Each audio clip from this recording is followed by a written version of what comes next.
So ano ang kayang gawin ng coconut water sa ating katawan?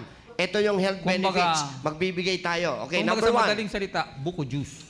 Oo, sabaw ng buko. Unang, Hydrates your body. okay, it hydrates your body. Bakit to? Dahil ang buko juice ay may lamang electrolytes at carbohydrates. So dahil meron siyang lamang electrolytes at carbohydrates, pine-prevent niya ang ating katawan na magkaroon ng diarrhea, nausea, pagkahilo, at saka vomiting, pagsusuka. Yan. So yan ang unang-unang pwedeng gawin ng buko juice.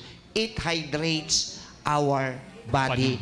And because of the electrolytes and carbohydrates, pinoprotektahan niya ang katawan natin para madaling masira yung digestive system.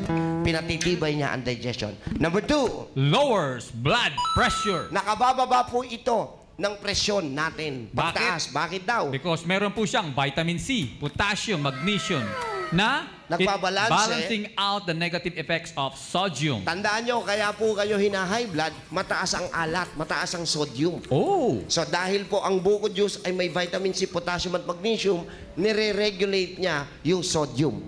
So mababa po at bababa yung risk na pwede kayong ma-high blood. Wow, okay? Okay, and drink a cup of fresh coconut water twice a day. So we suggest kung ayaw mong ma-high blood, kung ayaw nyo ma-high blood, uminom lang kayo ng 2 basong buko juice araw-araw.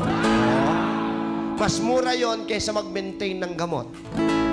Tama o mali? Tama. Tuloy. At syempre, maintains cardiac health.